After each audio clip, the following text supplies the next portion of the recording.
جبکہ ایک قدم کی گہرائی 10 سینٹی میٹر اور دوسرے کی 9 سینٹی میٹر ہے۔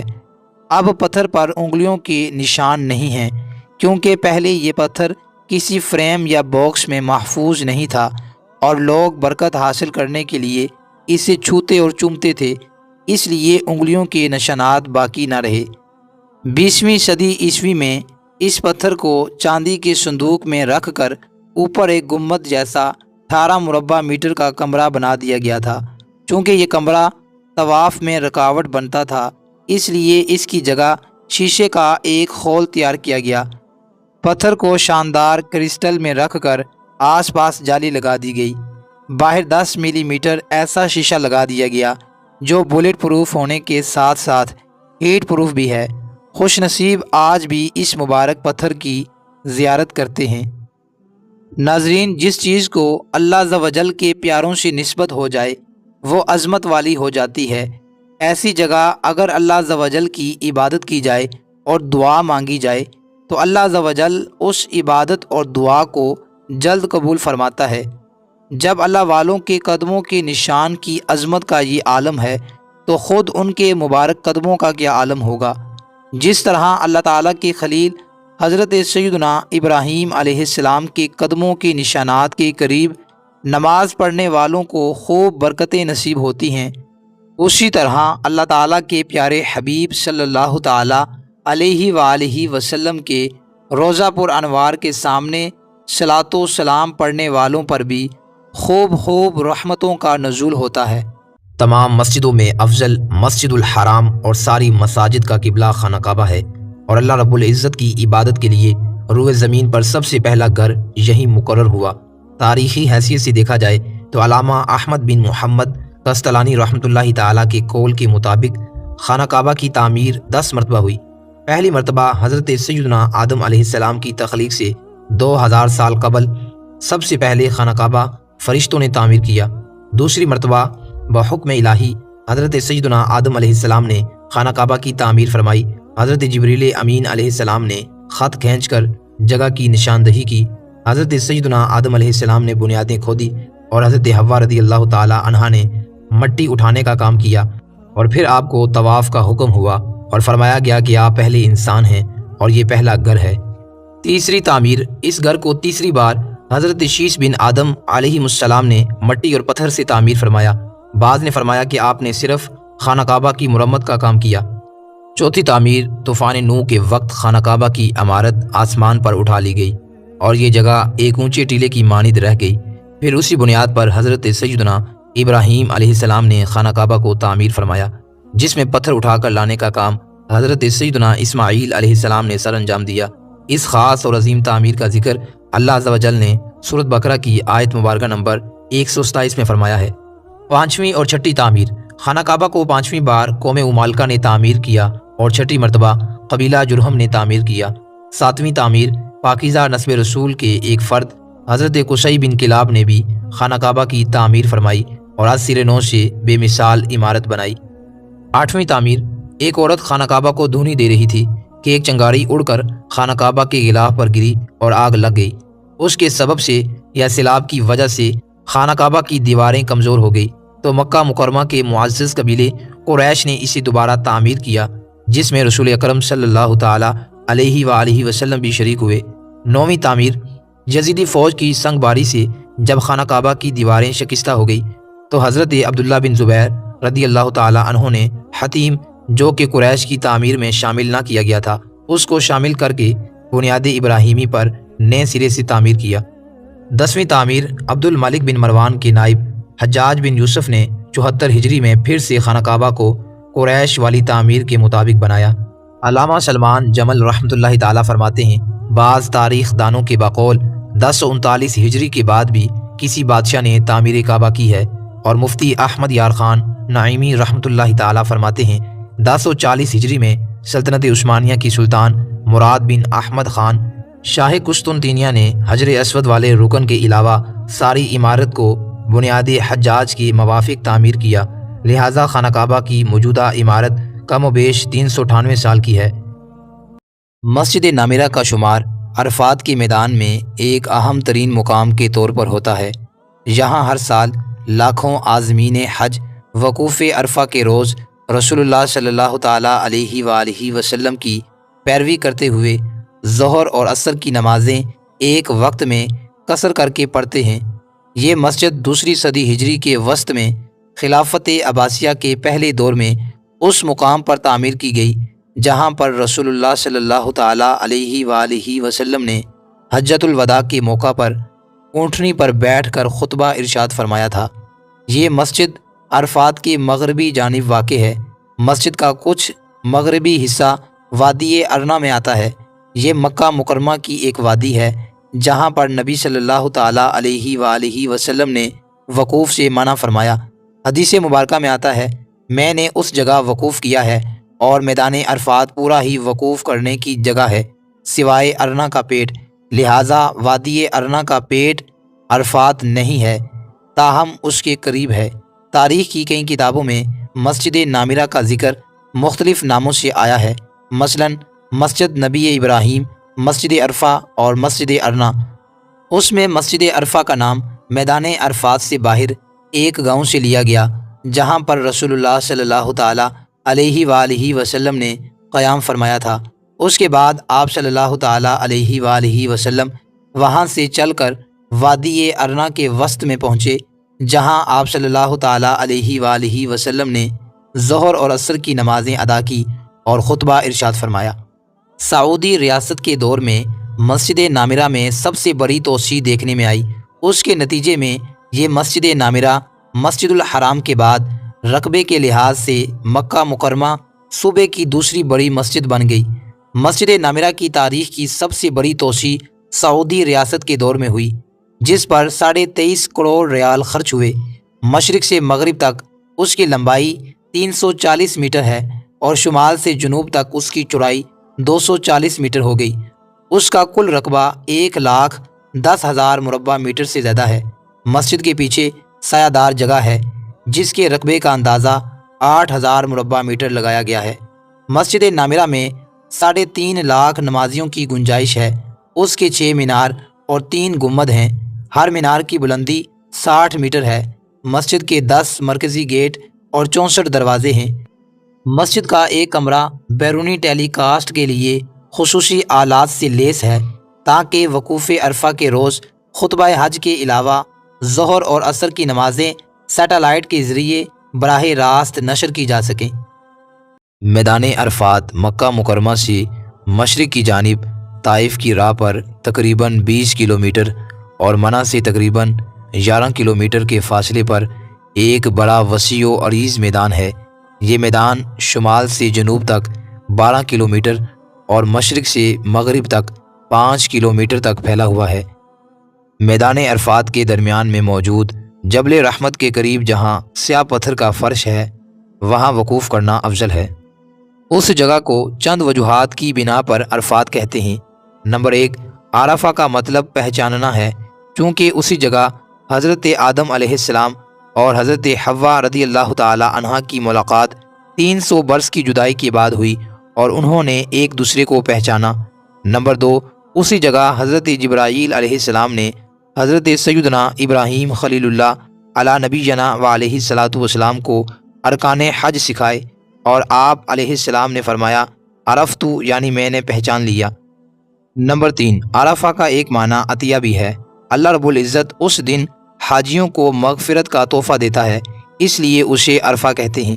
نمبر 4، تمام حجاج وہاں پہنچ کر اپنے گناہوں کا اقرار و اعتراف کرتے ہیں اس لیے یہ عرفہ کہلاتا ہے۔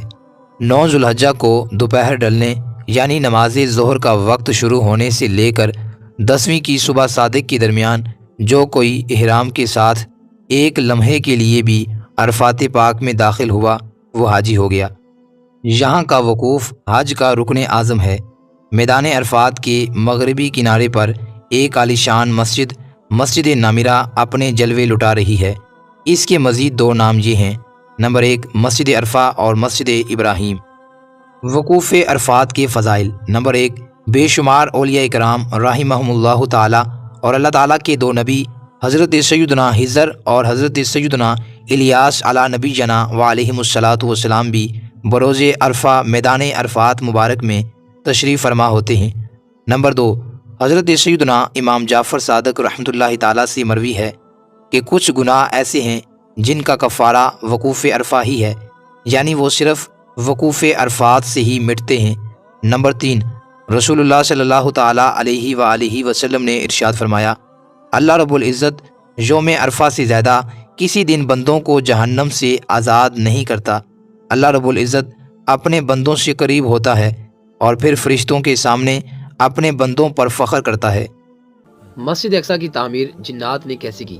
معزز خواتین و حضرات، اللہ تعالیٰ کے پیارے نبی حضرت سیدنا داؤد علیہ نبی جنا و علیہ الصلاۃ والسلام کی وصیت تھی کہ مسجد اقصیٰ کی تعمیر مکمل کی جائے۔ وہ جنگی اور سیاسی حالات کی بنا پر اسے پورا نہیں کر سکتے تھے۔ آپ علیہ الصلاۃ والسلام کے وصال کے بعد آپ کے فرزند حضرت سیدنا سلیمان علیہ نبی جنا و علیہ الصلاۃ والسلام نے ارادہ فرمایا کہ مسجد کے چاروں جانب ایک عظیم و شان شہر آباد کیا جائے اور مسجد کی تعمیر بھی عصر نو سے کی جائے۔ ان کی خواہش تھی کہ مسجد اور شہر کو قیمتی پتھروں سے بنوائیں۔ انہوں نے دور دراز علاقوں سے حسین اور بڑے بڑے پتھر منگوائے اور یہ خدمت انہوں نے جنات سے لی۔ چنانچہ جنات دور دور سے خوبصورت اور بڑے بڑے پتھر جمع کر کے لاتے تھے اور بیت المقدس کی تعمیر کا کام کرتے تھے۔ 20-20 ہاتھ لمبا، چوڑا اور اونچا چبوترا بنا کر اس پر تابوت سکینہ رکھا گیا تھا۔ ناظرین کرام، تابوت سکینہ وہ صندوق ہے جس میں انبیاء کرام علیہ السلام کے مقدس تبرکات ہیں۔ پوری عمارت 7.5 سال میں مکمل ہوئی۔ مسجد اقصیٰ کی تعمیر میں 30,000 مزدوروں نے کام کیا۔ برآمدے، دیواریں صنوبر کی لکڑی سے بنائی گئی۔ چندن کی لکڑی سے طولن ارزن 20-20 ہاتھ لمبا، چوڑا اور اونچا چبوترا بنا کر اس پر تابوت سکینہ رکھا گیا۔ ہزاروں افراد پہاڑوں سے پتھر کاٹنے پر مامور تھے۔ 1 لاکھ سنگ تراش پتھروں کو خوبصورت ڈیزائنوں میں تراشتے تھے۔ ہزاروں ہاتھی اور اونٹ پتھر ڈھونڈنے میں استعمال ہوئے۔ لال و یاقوت، زبرجد، فیروزہ اور دیگر قیمتی پتھر اور موتی سمندروں کی تہہ سے نکال کر لانے کے لیے بہت ساری جنات کی ڈیوٹی تھی۔ ناظرین اکرام، ابھی 1 سال کا کام باقی تھا کہ آپ علیہ السلام کے وصال کا وقت قریب آ گیا۔ آپ علیہ السلام نے غسل فرمایا، نئے کپڑے پہنے، خوشبو لگائی اور اسی طرح تشریف لائے۔ عصا پر تکیہ فرما کر کھڑے ہو گئے۔ ملک الموت حضرت اسرائیل علیہ الصلاۃ والسلام نے آپ کی روح قبض کر لی۔ آپ اسی طرح عصا پر ٹیک لگائے رہے۔ پہلے تو جنوں کو رات کی فرصت بھی مل جاتی تھی، اب دن رات برابر کام کرنا پڑتا تھا۔ آپ علیہ السلام ہر وقت کھڑے ہی رہتے تھے اور اجازت مانگنے کی کسی میں ہمت نہ تھی۔ بہرحال جنوں نے اس کام کو مکمل کیا۔ حضرت سیدنا سلیمان علیہ نبی جنا و علیہ الصلاۃ والسلام نے بیت المقدس کی مسجد کو سنگ رخام، سنگ مرمر، ہیروں، موتیوں اور یاقوت سے بنوایا اور بیت المقدس کے گنبد کے سرے پر کبریت احمر کا انتظام کیا جس کی روشنی کئی میلوں تک پہنچتی تھی۔ بیت المقدس کی خدمت کے لیے کثیر خادمین حاضر رہتے تھے۔ ایک وقت ایسا آیا کہ حضرت سیدنا زکریا علیہ نبی جنا و علیہ الصلاۃ والسلام کے مبارک زمانہ میں بیت المقدس کے خدام کی تعداد 4000 تھی۔ ان خدام کے 27 یا 70 سردار تھے جن کے امیر حضرت سیدنا زکریا علیہ نبی جنا و علیہ الصلاۃ والسلام تھے۔ حضرت سیدنا آدم علیہ الصلاۃ والسلام سے لے کر حضرت سیدنا موسیٰ علیہ الصلاۃ والسلام تک کعبہ بیت اللہ شریف ہی قبلہ رہا۔ پھر حضرت سیدنا موسیٰ علیہ الصلاۃ والسلام سے لے کر حضرت سیدنا عیسیٰ علیہ الصلاۃ والسلام تک بیت المقدس قبلہ رہا۔ ہجرت کے بعد مدینہ منورہ میں مسلمانوں نے 16 یا 17 مہینے تک بیت المقدس کی طرف رخ کر کے نمازیں پڑھیں۔ ہجرت سے 1 سال 5.5 مہینے بعد 15ویں رجب المرجب پیر کے دن مسجد بنی سلمہ میں نماز ظہر کے درمیان قبلہ کی تبدیلی ہوئی۔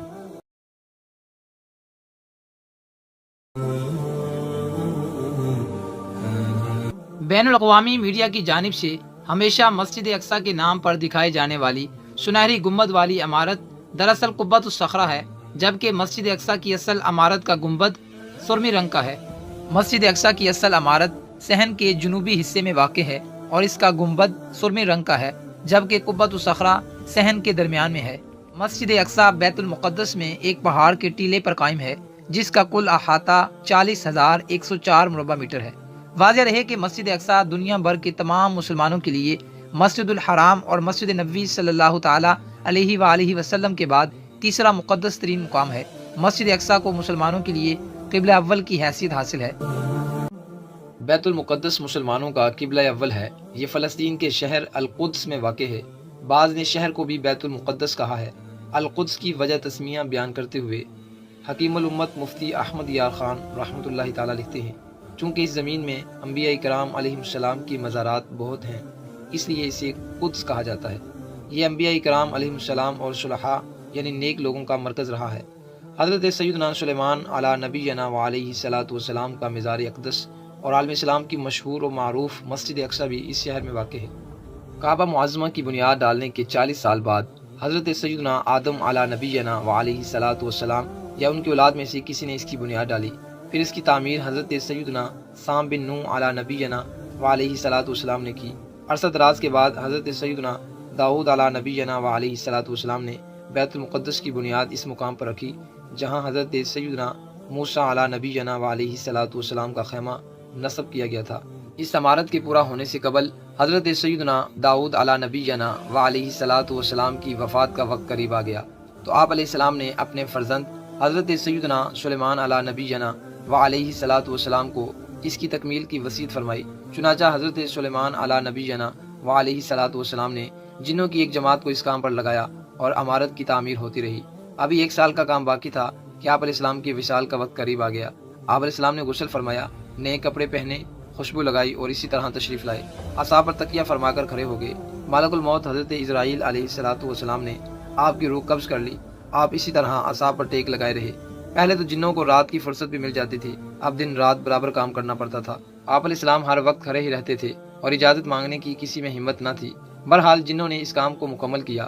حضرت سیدنا سلیمان علی نبینا و علیہ الصلاۃ والسلام نے بیت المقدس کی مسجد کو سنگ رخام، سنگ مرمر، ہیروں، موتیوں اور یاقوت سے بنوایا اور بیت المقدس کے گنبد کے سرے پر کبریت احمر کا انتظام کیا جس کی روشنی کئی میلوں تک پہنچتی تھی۔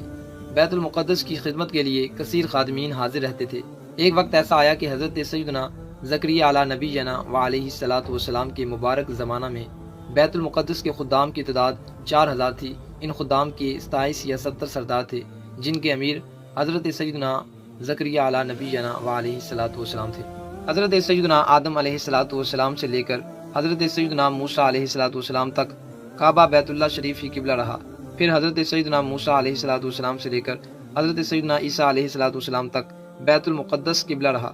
ہجرت کے بعد مدینہ منورہ میں مسلمانوں نے 16 یا 17 مہینے تک بیت المقدس کی طرف رخ کر کے نمازیں پڑھیں۔